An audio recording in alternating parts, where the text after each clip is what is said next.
Tuolla Lontoossa Jennin mä kohtasin.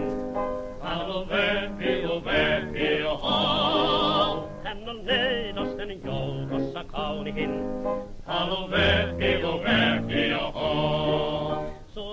Well, welcome to another adventure with the Gloucester Bookies. I am joined on my right by Sharon Love Cook, and on my left with Raymond Hildenan, and I am Wayne Soini.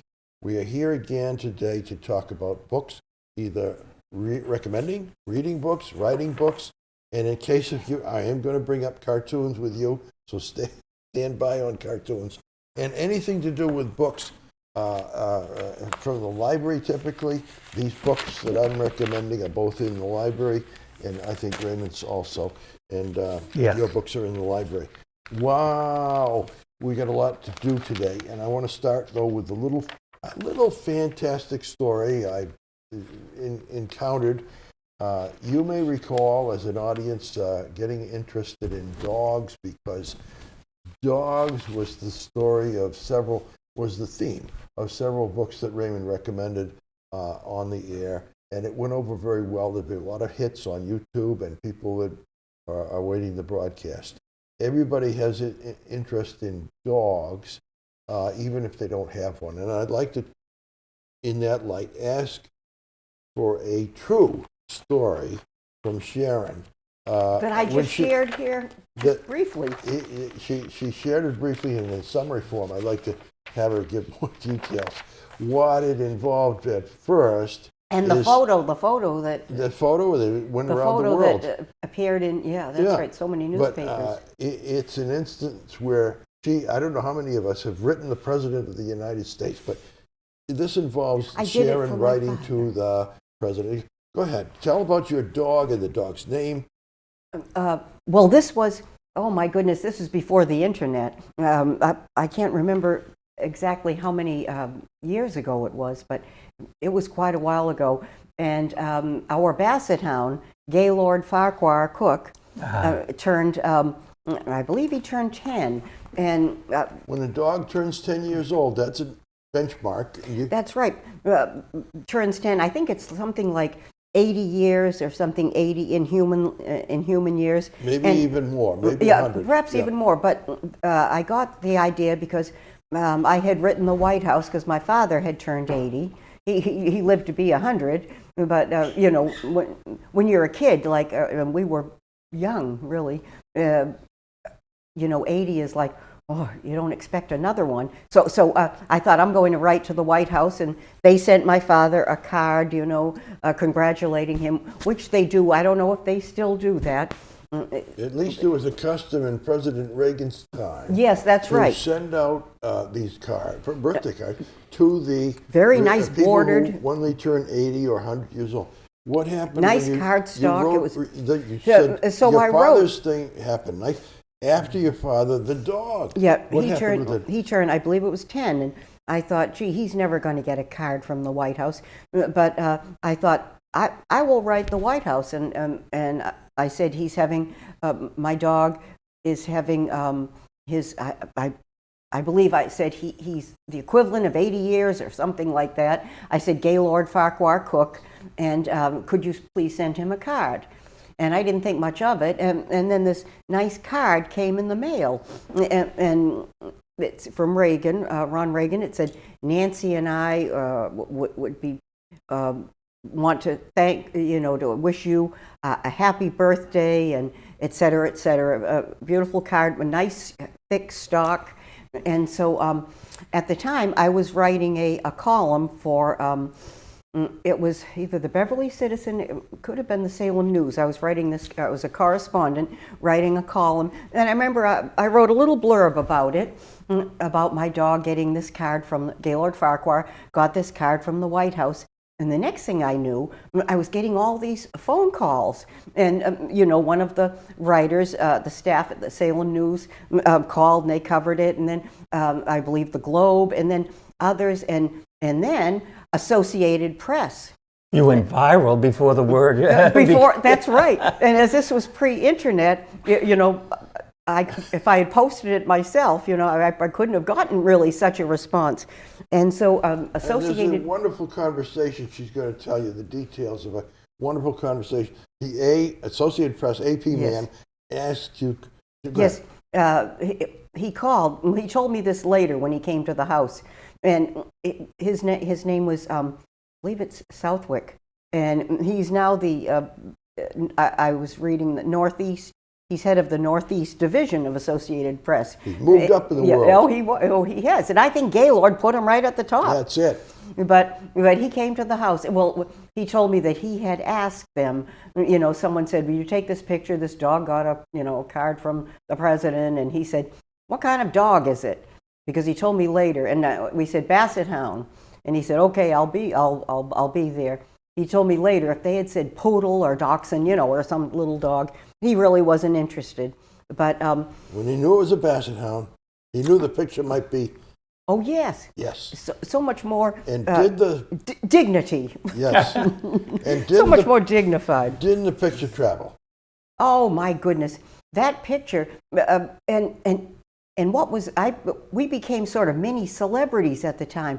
I got these letters from people all over the U.S. and some from Europe, and I remember this one man, and I felt so bad because I didn't know what to do with him. He sent me these plans. He had these plans, and they were all this thick writing, tiny writing on many sheets of paper, and he wanted to get a patent for some kind of a portable toilet for the military outside, a portable toilet he had designed. And I remember thinking, why is he sending it to me? I'm just a dog owner, Well, I don't have any in, but I think he thought I was associated with, the White House, and I could bring these plans with me. It was strange. You got to admit, if somebody gets a card from the White House for their dog, probably it means they're connected. Yes, good for you. That's right. They associated me with the White and people told me.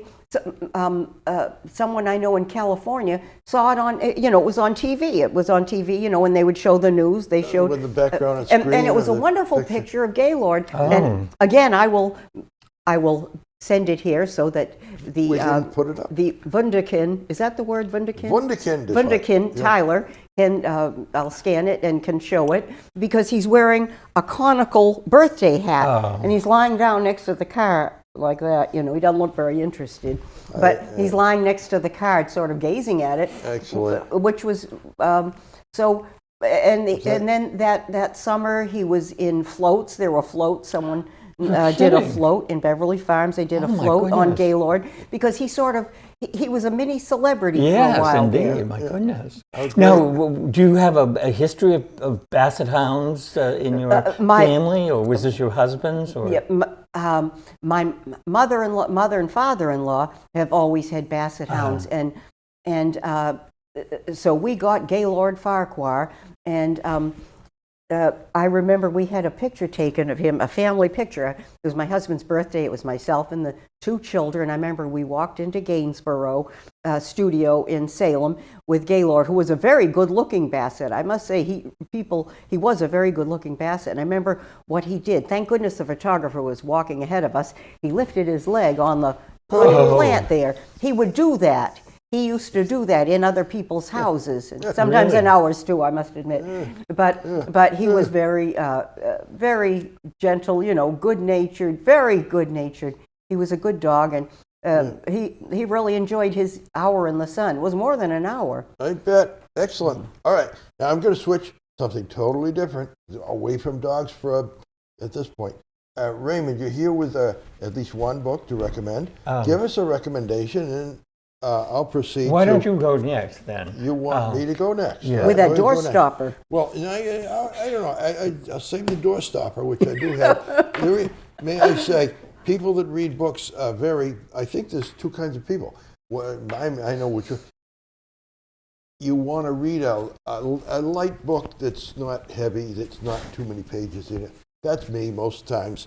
And then there's people who really want to throw themselves into a huge book, which they can carry around for weeks or months, and they can slowly get through, and it'll be immersing them in another world. And so that's these both. One of these books is that other world. So I'm honoring the people who have that taste rather than mine. Mine is this short book to start with, which is... Excuse me, Wayne. Could I just make one remark? This is for seniors. I have noticed over the years, I never thought anything of it before, but living here in New England, I've developed arthritis in my hands. And when I lift a really heavy book, I've got this big coffee table book about the history of comics. It's like I have to put it like this on me. I can't hold it. Like the book I had on the dog encyclopedia. It was an encyclopedia. Yeah. It was Yeah. Or did you find it hard to, maybe you don't have... Oh, no, I absolutely. Yeah. This book was Yeah. too heavy for me last night. Right. And my hands started to ache. They ache. So and- we know, we appreciate your audience out there. People appreciate, they want a smaller, relatively smaller, lighter book. And this one it's called Firebrands. Firebrands. And Firebrands is a book about the 1920s. More specifically, let's see if I can get this subtitle, The Untold Story of 4 women who made and unmade prohibition.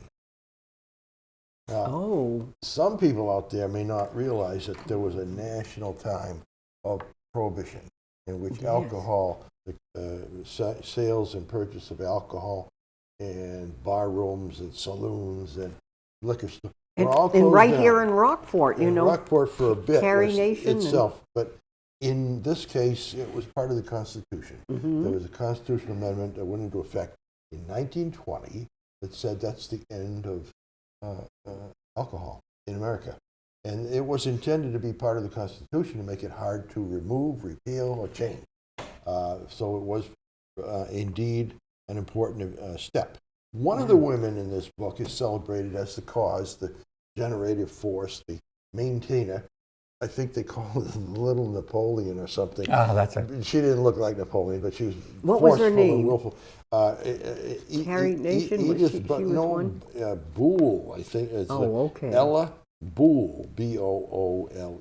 But anyway, in fact, they call her the stern and ambitious leader of the Women's Christian Temperance Union. Oh, yeah. Otherwise known as the WCTU.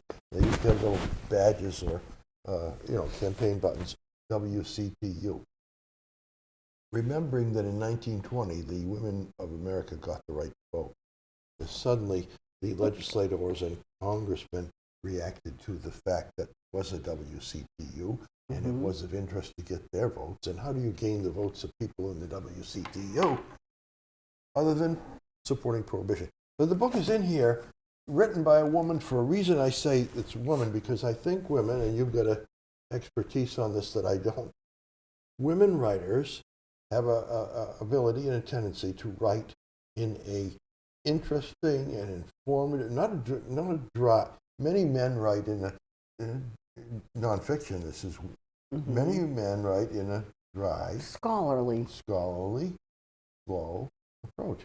Women can tend to tell stories of relationships and emotions, and go into it in a gossipy way and look different, to the sides of the thing. So people can identify with the characters. Women readers who like women writers about strong women are going to say this is a great book, I think, to consider. Firebrands, right? And the name is Gioia, is it? Gioia? Gioia. Gioia. Yeah. Giliberto is the author, a wonderful author, well-readable thing. I'm going to just quote from it here a little bit. The next woman in line chronologically is Mabel Walker Willebrand.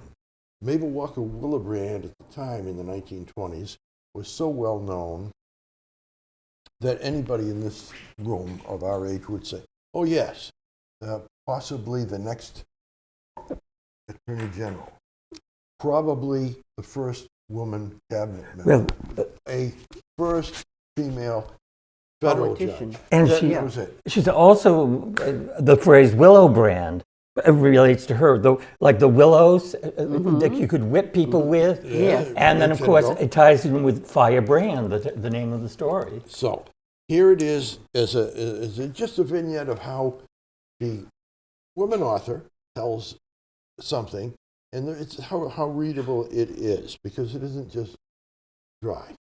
In 1928, Mabel Walker Willibrand's fierce ambition to become either the first female attorney general or the first woman federal judge depended on the election of Herbert Hoover. She campaigned tirelessly for him, but her zeal to see Hoover as president led to several lapses of judgment that ended her government career. Now she talks, the author talks about Willibrand. You see from the beginning, you know in that chapter you're going to experience the rise and fall of Willibrand. And then, but the details, you don't know how it's going to exactly play out and what other characters are going to be involved. And one of the other characters involved is the third woman in the plot line, who reveled in Prohibition and made a fortune, and her fame and fortune from it, was known as Texas Guinan. Texas Guinan was a woman in New York City who ran actually a series of saloons or speakeasies where they sold liquor illegally to the tune of millions of dollars. What a business! What a business it was. What a business! And now the fourth woman, I just, in the subtitle, there's four. The fourth woman is a Manhattan socialite. Unexpectedly, you'd say, what the heck? A Manhattan socialite, last name Sabin, S-A-B-I-N, who is intrigued by the fact that no man, is doing anything about this prohibition, which is causing so much strife in the community because the gangsters have taken over and the rum runners are corrupting government. They're bribing officials, and they're making sure that there's plenty of liquor going around, if not more, than there ever was before. And she says, this has got to put a stop to that. And she arranges her ladies' club and her groups to meet and tap on the family fortunes to put money together for a war chest, for a campaign, and getting an enormous group of people, mainly women, together nationally, not for prohibition, but to repeal the constitutional amendment. And believe me, they succeeded. So, I hope it's not a spoiler to tell you, but the strong women originally and the strong women later, and it says made and unmade prohibition. And it's a fascinating story with fascinating characters. And it's available free from the Zoyer Free Library. But lastly, even though it's by the University of Chicago Press, you'd think it wouldn't be by an academic press. It's written in such a racy and tabloid format that you can follow it, and it's all characters and fascinating. That sounds stuff. great. Yeah, I'm delighted. Interesting. One of your favorite authors, and maybe you know this, Toles, in his book Rules of Civility, has a female character in the 1920s based on the Sabin character. So that's fascinating. Okay. I'm delighted. Well, I was going to say, remember in Rockport, Hannah Jumper? Yes. Hannah Jumper, she was sort of, they would go around to the different saloons with their hatchets, and they would break open the bottles and just go. That was a pretty interesting period, I mixed that story up with the phrase, took the hammer and gave her father 40 whacks. I thought it had to do with Prohibition, but it's not. No, that's Lizzie Borden. Yes. I worked at the Hannah Jumper restaurant. Oh, did you? So it was named after her, wasn't it? Yes. Did you meet Hannah Jumper? No. Oh, no. Well, no. He used to date her. Anyway. Yes. Okay, next. She turned me off dating. I'm going to ask, you have a book in front of you. Oh, yes. Phantom Baby. Oh, yes, I might Phantom have shown Baby this. it's available. Phantom Baby. Tell us more. Well, Martin Brown, the publishers at the time, I'll just say this quickly, the contract ran out, and I decided that I would put it out on my own. So under my own name, which is Neptune Rising Press. And you can post because it Neptune is my zodiac rising planet, my star. You're a rising star. Yes, And I had it's my chart done once, and they told me that. posted on Amazon. Yes, except when I posted it, I put a new cover, and someone told me, Phantom Baby, is that sci-fi? They thought it was science fiction, and I thought, well, I don't know. So I changed the name to Talking to the Moon, because she does that sometimes. She's not religious. Iris is not religious, but she feels this kinship to the moon, perhaps Neptune, Neptune rising. She's a Pisces, the best sign in the zodiac. I'm sorry, but I am Prejudiced. yes, I am somewhat prejudiced. But so anyway, she talks to the moon. When she has a problem, she sits there on her cottage on the steps and talks to the moon. But so it came out as that was the new title, and it's on Amazon, and I've got some very nice. Just generically, it's a love story. It's a story of coming of age. What is it about? Gee, you would ask a question like that. I was going to say I can never encapsulate anything. Like it would take me. It just took me like 20 minutes just to explain the title. But it's a story of a woman in some way caught up in some She's kind 40. I'm sorry? Crisis? She's what? 40. I thought you said horny. She's that too. This is a family show. If it'll Apologies. if it'll sell copies, she's that. She's anything you want her to be. But she is married to Frank, and is there a crisis she has to and get through? her dad helps her, and she gets through this crisis. But what I wanted to read, I wanted to read this just little chapter. Do I have time just to read this little chapter? Because I wanted to say how it happened to me, so I put this in the book. So Iris, Frank dies. Her father moves in with her. Her father's in her 70s. And old. Yeah, that's right. Okay. Well, I'll just say she has met this guy, this guy Frank, and he's Italian. He's very charming. He's this and that. He's got a lot of women, and she's really taken by him. And she doesn't. She's got this wonderful boyfriend whose family, Leicester. They have.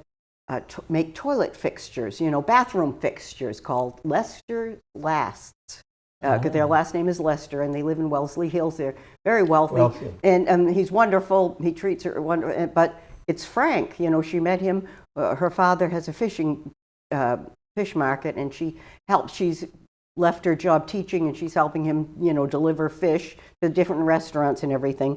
But anyway, this Scott, the rich guy, one afternoon when he dropped her off at North Station, he said without looking her way, "Give me a call when you make up your mind."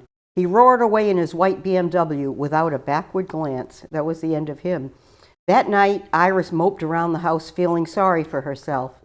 Not long ago, she'd had the interest of 2 men. Now it appeared she had none. The proof was obvious. She was alone on a Friday night. She put the kettle on for tea. As she waited for it to heat, she heard snoring coming from her dad's bedroom. He was always in bed by 9 o'clock, giving her time alone to relax. She switched on a standing lamp in the living room. Now this is where this is my experience right here. So I could write it pretty well because having experienced autobiographical. Here we go. It is. She switched on a standing lamp in the living room and leafed through the magazines on the coffee table, finally choosing Yankee. With a cup of tea at her elbow, she stretched out on the sofa to read. As she turned the pages, a cluster of toenail clippings fell from inside the magazine onto her chest. She stared at the gnarled yellow bits and rolled off the sofa with a loud shriek. Seconds later, her father appeared in the doorway. He wore a T-shirt and rumpled boxer shorts. "What's wrong?" His eyes darted around the room. She pointed to the clippings scattered on the sofa. "You cut your toenails and left them inside the magazine for me to find." He blinked at her. "Is that why you screamed?" "Dad, can't you throw them in the wastebasket? Why leave them in a magazine?" He scratched his head. "You woke me up because of toenails? What's bothering you, Iris?" Nothing's bothering me. Tears filled her eyes. Just stop meddling in my life. What are you talking about? I'm talking about whatever you said to Frank Camuso that's made him avoid me. I have no idea what you're talking about. Looking at his confused expression, she knew he was telling the truth. It's just that he used to be so friendly, and now he avoids me. If that's the case, consider yourself lucky. Her father turned and left the room. Okay. Yeah, well, I know that. That would be one that I'd pick up and want to feel, it's page turn. You want to get to the bottom of this and understand it.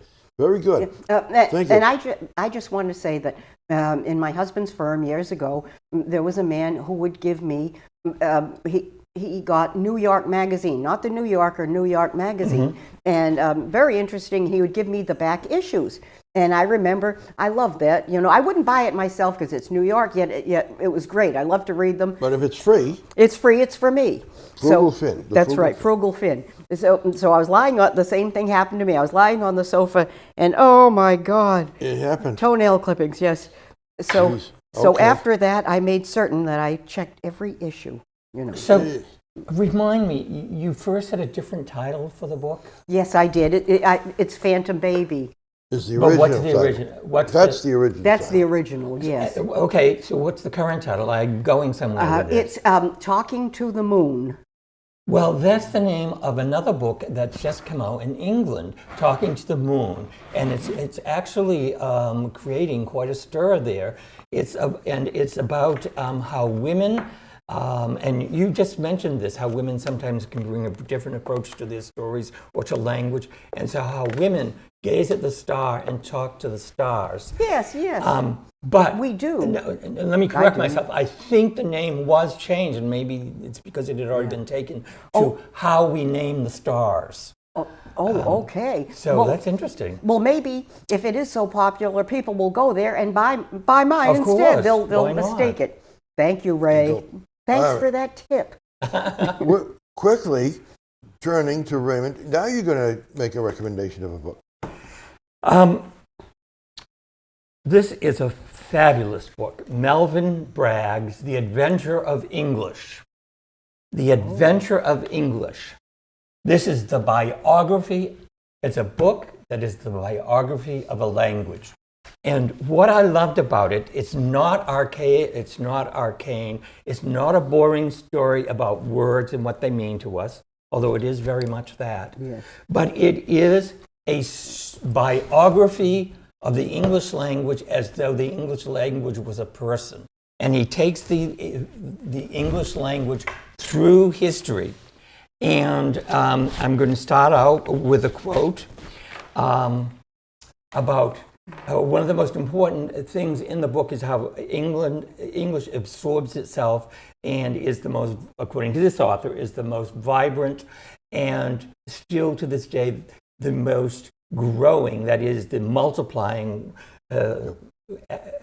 language in the entire world. What is interesting, I'm going to, and you'll know this quote, we shall fight on the beaches. We shall fight on the landing grounds. We shall fight in the fields and in the streets. We shall fight in the hills. We shall never surrender. Churchill. Yes. Okay? In that quote, there's only one word that does not come from Old English. Do you want to take a guess? Trenches? Landing fields. Surrender. Surrender's not in there. And it's really interesting because So in the English, old days, they didn't know the word surrender. no, it's that the concept was foreign. That's what I mean. Oh, okay. Oh. So this is a fascinating book. It's just incredible. Wow. It takes the reader through the founding of how English started as a very minor language from the Frisian tribes who came in three waves, the Angles, the Saxons, and the Jutes. And they brought their Frisian language with them, which eventually turns into English. And there's a fascinating story there how an Englishman who had been brought up in Northumbria visited, I believe, the Netherlands, where this dialect of Frisian was still being spoken. And he could communicate with these people, even though he spoke English and they did not, because the Frisian aspects of the Frisian dialect still lived on in Northumbria, in the north of England. And so, but the author points out, and this is what makes the story interesting, how often in the history of England, its history, England itself was in peril, and so was its language. Excuse me. Now, he starts out with the Anglo-Saxons, of course, as well as the Romans, sort of, when they came to the English shores, the shores of Albion, they sort of pushed the Celtics into the background. So very little of the Celtic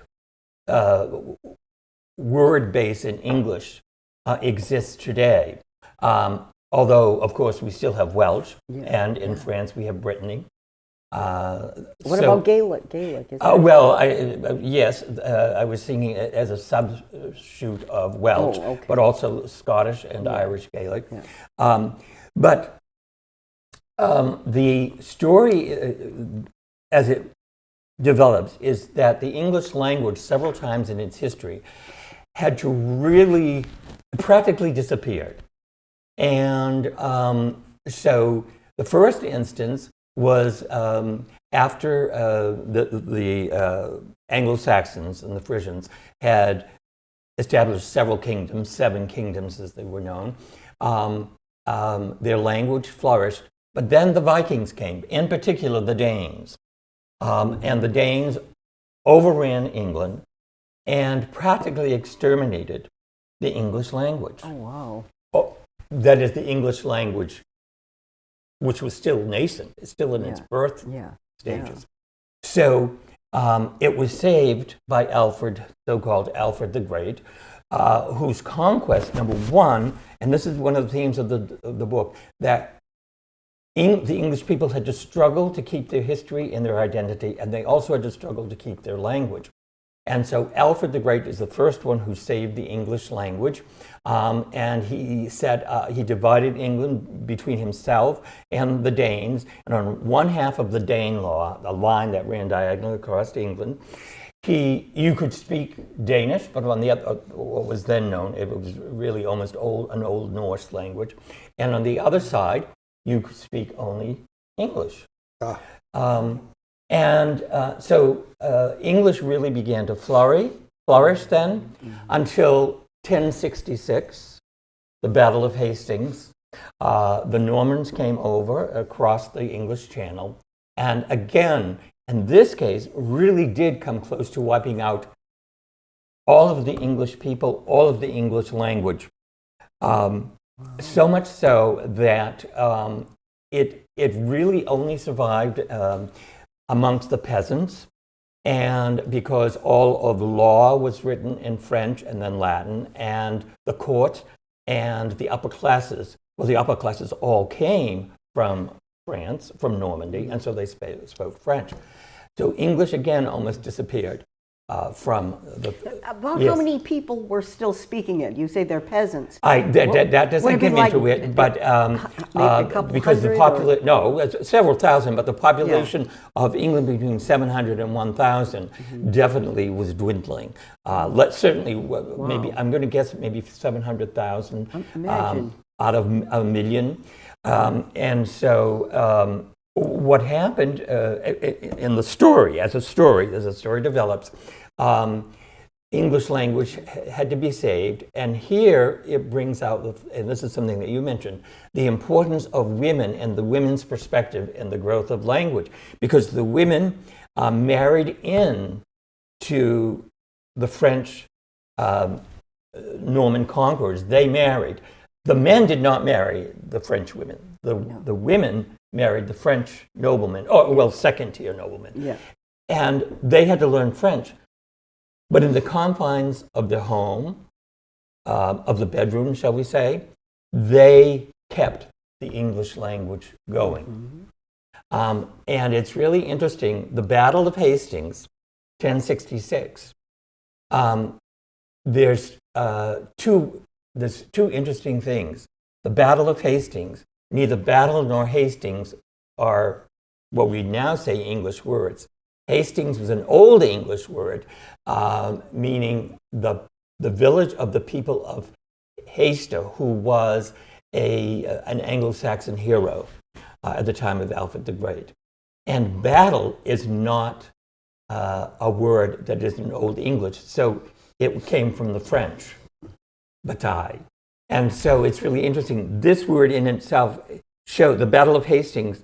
The title that is so well known is part English and part French. From what you say, it looks like this author had I'll call them snapshots, a lot of words, snapshots of, for instance, battle and the derivation from French bataille and other such words, and he turned it into a movie, a moving, cinematic, widescreen view of the way English developed.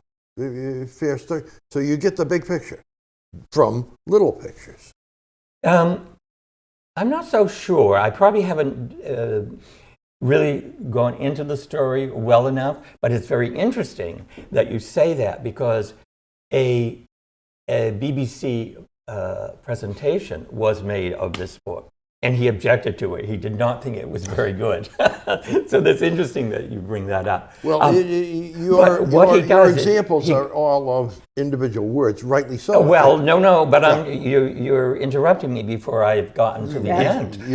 Here's the climax. No climax. I've got several more minutes. It's building. He's always in a hurry to get me through these things. I know. You take your time. If you want to take your book now, go right ahead. You take your time. Okay. No. Because, as I said, you forget one thing that I mentioned, and it's a crucial part, that this is a biography of a language as though it was a living person, told through the history. Yes. And to almost die out like that. Yes. Really, so we're amazing. only up to 1066 that's so right. far. We got to Right. So, hold your horses. This is day number one of the... Go ahead. And I'm only going to do half of the book. We'll come back and continue. Keep you happy, Wayne. So the next struggle, to backtrack, the French incursion into English is still very potent today, so that of the average English vocabulary, and I'm going to just throw out some numbers here, the average English person, and we are including Americans though in this, has in daily usage about 12,000 words in their vocabulary. That expands to 24,000 as they become more educated, but also words not in their daily use, but words that are, shall we say, they know. If you mention, they understand it. Yeah. It's not a word they would use, so it's not in their daily vocabulary, but it's in the historic vocabulary. Yeah. And another statistic, and the book is full of them, but they're not dry as dust statistics. He brings out a story for them. Of the 100 most common words in English today, this is English and American English, of the 100 most common words, only 3 are not from Old English. 4. 3 are from Danish and Norse. They are they, them, and their. And the other one is, oh dear, I've just forgotten it. I'm sorry, it's a French word. I'll get back to it. I beg your pardon. Well, this is terrible. No, Ray, it's funny if you said that, because you know what I was going to bring up. You say most people have, they have this certain amount of words that they have in their head. And I was going to say, what about the ones you forget? Because there you go. I used to have the best vocabulary. Now it's so limited. Do this for me. I'm going to ask the loan of your book for this reason. And you give me we want to give people the flavor of a book. give me a random number. And You I'll didn't turn like it up. my first quotation from, and I've it got was a more to good way go. to start. No, Hand no, that don't- back. don't Hand give this the- back, sir. Oh, all right, you two take it outside. Audience, don't you love the way he usurps my time? Go ahead. I know. After Your time is coming. Your time is That's coming. right. You will get. I will stop it if I must. I'll be the. Oh, well, you probably I'll will. be the You judge. probably will. All All right. Because the next quote, and that I wanted to. Well, all right. No. I want to hear Yes, just no, one no. quote.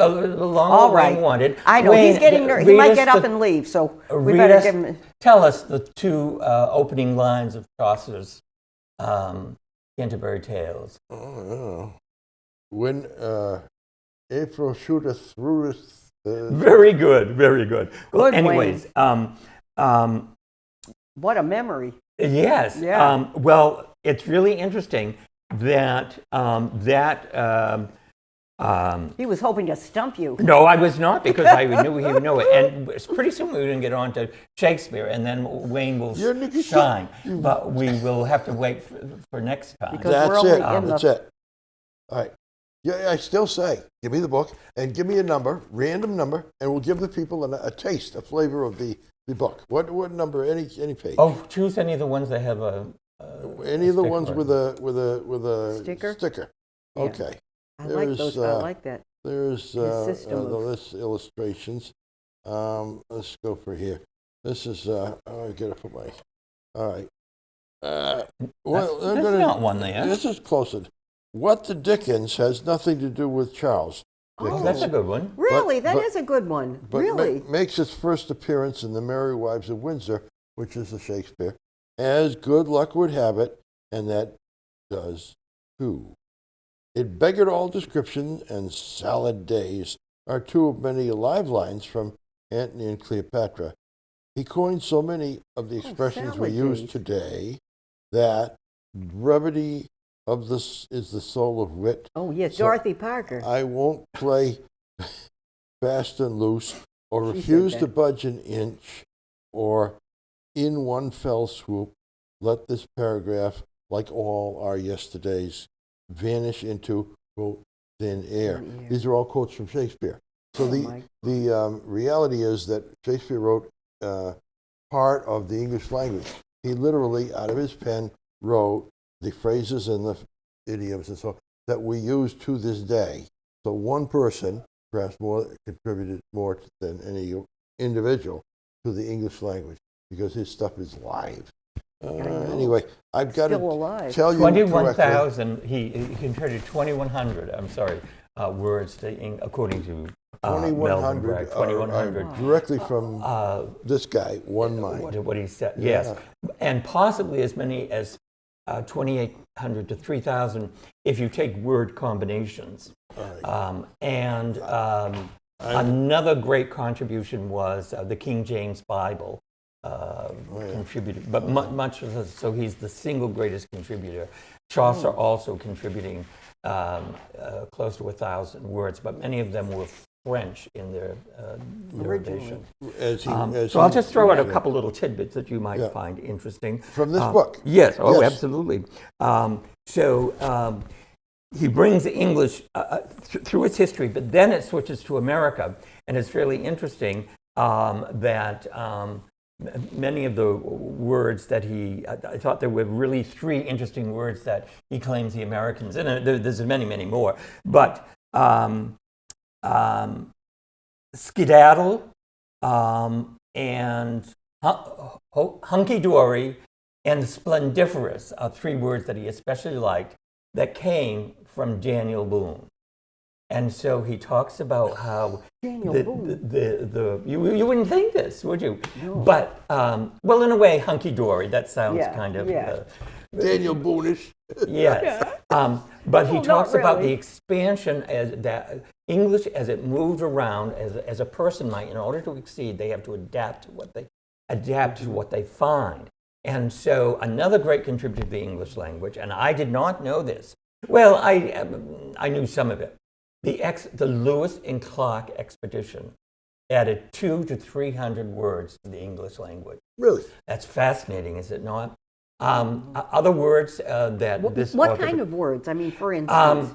Lewis They have a and lot to Clark. do. Well, the naming of animals that Yes, were yeah. not Oh, known. yes, that's right. And words that had to do with the plants.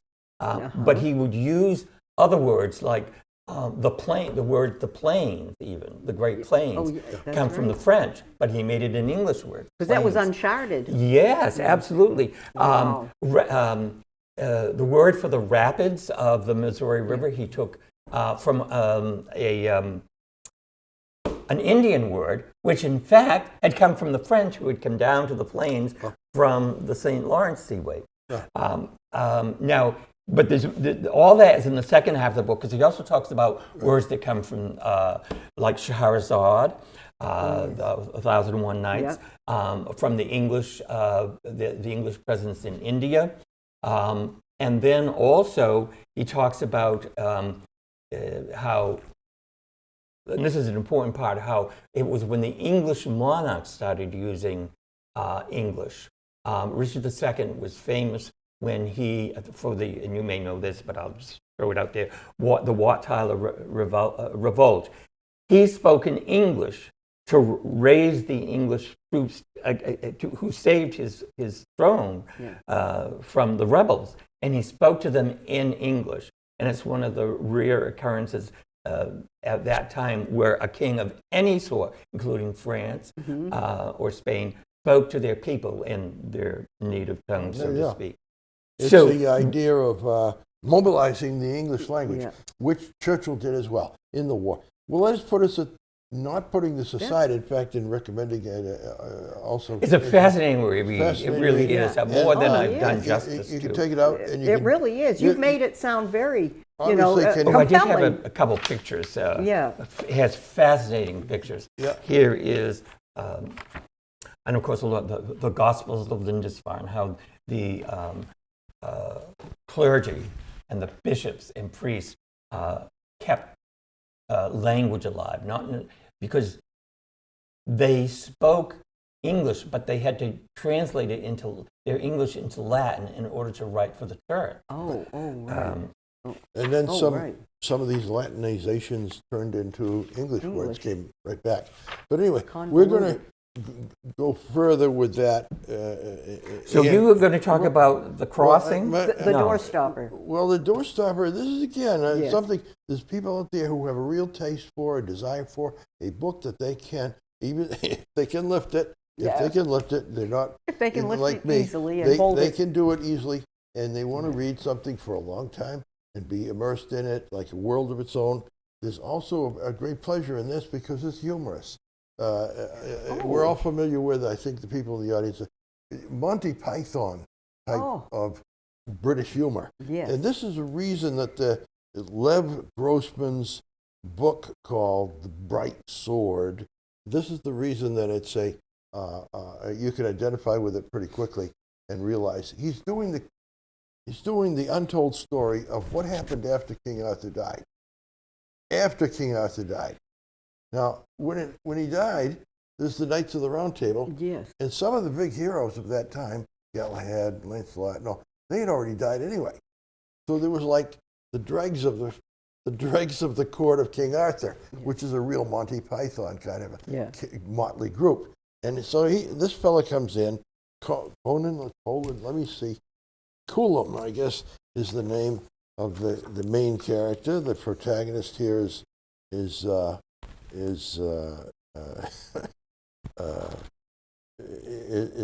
coming in, and he finds these people.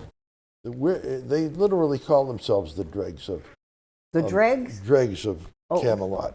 Who call is this right? Call them. And they're talking, and one of the Belvedere gets heavily to his feet. This is give you a flavor of the book and the humor. Belvedere got heavily to his feet as if he were carrying a tree trunk across his shoulders. My friends, it's over. Camelot was the center of the world, but the center's gone somewhere else now. Constantinople, maybe. Jerusalem, I don't know. Maybe there isn't one anymore. He looked out over their heads as if he could see all the way to Jerusalem. But I can't pretend grails and spirits, marbles and quests. Time to let it all go. Time to go back to whatever we were before this ordinary end. The age of enchantment was gone, as it had slipped away mere moments before Coulomb had arrived, as the day steals away across the land, silently and without ceremony, to distant parts unknown. Without Arthur, they were all ordinary men, their names written in sand, playing with sandcastles, and soon time would roll over them like a wave and smooth it all away to nothing. On to Astolat then. At least he could tell his children he saw it. Or, said a woman's voice, you could all stop whining. So a woman inspires them to resume their That's quests right. and their efforts To get back to business. in the business of King Arthur's court and the noble table, and fighting off the foe. And there's always a foe. There's a couple foes in there developed in the course of this book where you have rousing events. You know, those Monty Pythons often go into conflict, violent conflicts, people with swords and all. It's kind of funny, though. It's presented in a humorous way. It's not bloody and graphic. And it's how many presented- pages is it? Well, it's more than 500. Let's see. I can't picture you reading through that. Well, if you know, you did, it must be it's very good. because of the humor. Yeah. There's over 600 pages. And It's you read almost- every wow. page? I did not read every page, but I'm. And how did you find it? I'm still reading it, so Okay. it will Oh, be good. put How did you through. find it? I found it because it was recommended by in a review that said this book is effectively it's Monty Python in a Monty Python yes. in cover. That would in catch covers. you- You say, catch your well, I think I could like that, possibly, if it really was that good. And the author, oddly enough, and see at the end, I had read this. The author is a number one. He lives in New York City. He's an American. The author is a number one author of the number one New York Times best-selling Magician's Trilogy, or something before this. I haven't read the Magician's Trilogy, but that has been published, it says, and adapted as a TV show that ran for 5 seasons. Oh. He's also a screenwriter, author of 2 children's books. Journalism has appeared in Time, Wall Street Journal, New York Times. He lives with his children and wife in New York City. It ran for 5 seasons, you said? That's I never His heard of it. Magician's Oh, Prey has a Trilogy. different... Maybe Yeah, on the not this one, yeah.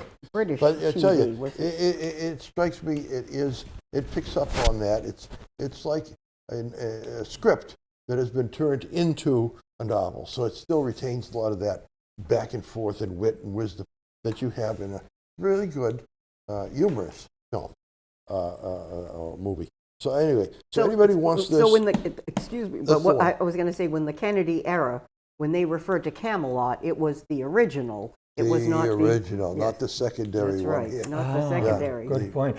And it reminds me, no, this doesn't, but one of the most, I would say the most interesting book, fascinating book I've ever read, maybe you've both read it, The Mists of Avalon. I think that's one of the best treatments of the actual Camelot. Yes. Yeah. Let me do this. We've got 5 minutes. You can tell I'll just go more. this will One just of- take Oh, 1 or 2 minutes Yeah. because it's a tie-in with this book, the English language.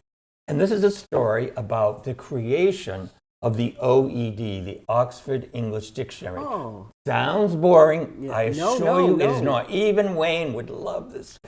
now that's a heavy. My It goodness. is. I It was gonna is. say Well, the okay, so OED. let me quickly set the table. The creation of the OED, the Oxford English Dictionary, was supposed to be finished in 3 years, then in 10 years. Well, 20 years later, it still wasn't done. And the man who was in charge, Professor Murray, was really, he was in danger of losing his funding. Time was running out. Oh. So he put out a plea for help. And lo and behold, someone he had never heard of answered his plea for help and started sending in what the OED wanted was definitions and usage. When is the first time this word was used? Oh. In England. Published. And, yes, yeah. so that you really had to be real factual stuff. Yes. And Before suddenly, the internet. It had to yes, be. Oh, 2 to I know. 3,000 words still, at minimum, needed to be. It was more than that, but I'll say 2 Yeah. to 3,000 words. Still, they could find no citations for. And yet, suddenly, this Dr. Miner, M-I-N-E-R, started sending him in these suggestions, and they were perfect. They fit the bill. The original citation along with a written definition. And he knew? And he never heard of this person. No one on his committee had ever heard How of did this he person, know? Dr. Miner. Yeah. Well, that's what the book gets into. So I don't. Oh, okay. So after about 3 or 4 or 5 years, the committee was astounded that this man, that no one knew him, but he was sending in these. People started guessing. Maybe it was Dickens. Maybe it was Thackeray. Yeah. No, it was. So he finally got the man's address and went to visit him. His horse-drawn carriage pulls up in front of this very drab. What year was this? And this is now about in the late 1870s, 1880s. Oh, okay. And so pulls up in front of it looks like this very imposing Victorian mansion. He gets out. It's not a mansion. It's a sane asylum. An insane asylum. And that's where Dr. Miner is living, and he has his own library, which he's been collecting all his life. How did he end up in jail? He went crazy and killed a man because he had visions that this man was breaking into his house and was going to steal his wife. Now, he wasn't even married, but so he chased this man out of his house, screaming at him, ran up to him, and kills him on the spot. Oh, so wow. But he's insane. Yeah. And so they put them in this, he gets into, and so the story is just fascinating how this man who was insane and who was a murderer. Found an outlet. Yes, for his and energy it becomes the constructive savior way. of the greatest dictionary that the world knows. Yes. The old Oxford Dictionary, OED, you often see it cited in books and scholarly works. I think it's 11 or 12 volumes. 20. Well, yes, depending on the when it size. was You're like right. this. So it's about that it's thick. not a dictionary of like this. No, It fills a wall. It's been digitized, hasn't it? It is in the process. Yes. That's good because there are new words. They're always adding new words. Oh, to yes. it. Before, well, it took so long before they could publish the first edition. I They had to go know. back and To do it again, change I know. Before it could even be published. That's right. So thank goodness for digitizing. And So that's the power. It's a book, a little story that shows the power of one man and what Wow. language to. Well, how and we his say origins. This dictionary, so to Well, you speak, can, and it's you a true can, story. You can play with it either way. Either the language saved the madman, or the madman saved the language. And it was There turned an into a interaction movie there. with Mel Gibson, but it did not get good reviews. Good. I saw that movie. I thought you had. It wasn't bad. What's it It called? wasn't What was the good, name of but it? it The wasn't same bad. thing, The Professor and the title? Madman. Oh, All right. okay. Wow. Anyhow, meanwhile, we missed some stories. I Yes, wish I had more yes. time to talk with both of you, and you could put in the rest, and you prepared more than we have. Oh, I know. Much of what we say can be. We'll come back. Tune in next time. You'll see some of us We'll again. come back. Thank you very much. Good luck, good reading, good writing. Thanks. Bye-bye. Bye-bye. Thank you. Bye-bye. Thank you. Tuolla Lontoossa Jennin mä kohtasin. Halo Vepi, oho. Hän on neidosten joukossa kaunihin. Halo Vepi, oho. Suukon kirsikka silmät niin mustat kuin yö. Ja ne loisti kuin tuikkiva tähtien työ.